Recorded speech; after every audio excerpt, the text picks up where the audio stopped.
कैसे हाथ छोड़ी सार हो। अरे होखे वाला जीजा पना हाथ छोड़ी सार हो। अच्छा हाँ तो बुझ तोरो से चल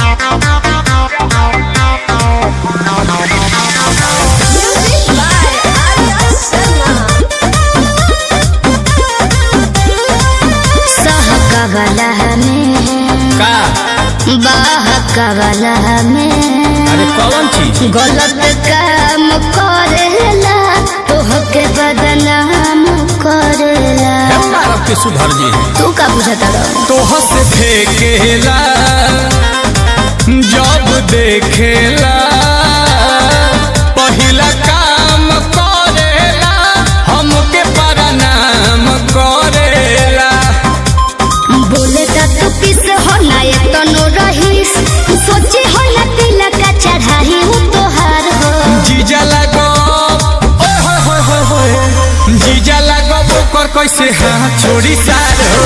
अरे जाना अरे होखे वाला जीजा पना हाथ छोड़ी सार हो। हाँ बिल्कुल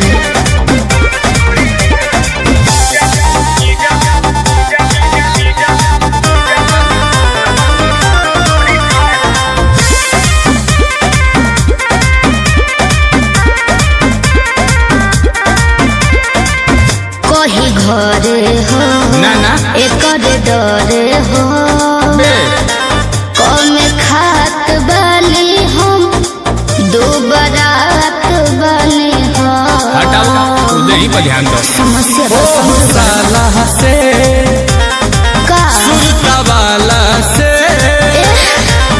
मिल जात बानी हम देखो तो यावा कात बानी हम सुनील कमल जान मानो हमर कहल ठेके हो ना डर में बलेले हथियार हो जीजा होई आय हाय हाय हाय हाय जीजा होई ऊपर कैसे हाथ छोड़ी सार हो। ई तू बुझता अरे होखे वाला जीजा पना हाथ छोड़ी सार हो। अच्छा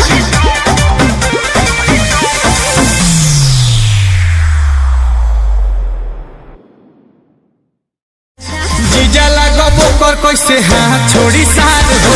कम अरे होखे वाला जीजा पना हाथ छोड़ी सार हो।